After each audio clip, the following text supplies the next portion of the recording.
As the weather does get warmer, more and more people will be tempted to go out for walks. It is harmless enough until pedestrians are crowding onto sidewalks, and that's the reason some advocates are calling on the city to close some downtown streets to traffic and open them exclusively to pedestrians to better physical distancing. Toronto streets have been quieter the last 2 weeks. With more people working from home and staying in as much as possible, there are fewer vehicles, and a great deal of public space is now going unused. There's space where cars used to be, and we need more space than we've ever needed for people to walk around.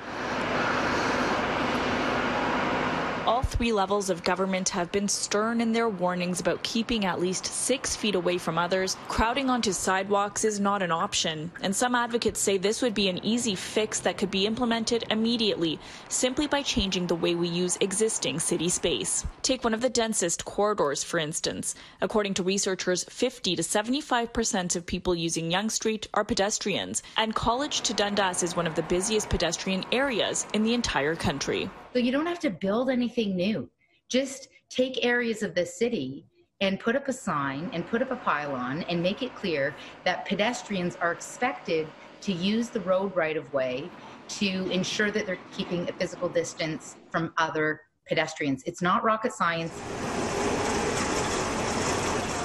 The idea already implemented in New York City, which has become the epicenter of the pandemic in the U.S. 4 streets have been closed to traffic to give people more walking space. And even in Calgary, the city closed 2 lanes to vehicles on one of their busiest streets to relieve some of the packed sidewalks and pathways near it. We asked Toronto Mayor John Tory's office if this is something they're looking into. They tell us they continue to follow the advice of medical officers of health on ways to protect the health and safety of pedestrians during this ongoing emergency. Right now, the advice is strongly recommending people stay home.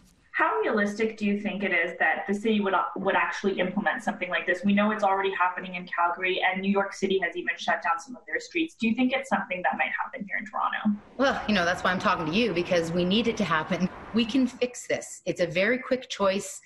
The good news is we're implementing a lot of things very quickly right now. This is something that we can do just by printing up some signs. Some city councillors are already on board with the idea. Councillor Kristen Wong-Tam says she's a big supporter of this. She says it is impossible to maintain a good distance when you are shoulder to shoulder with people on the sidewalk, and she says the time to do this is now.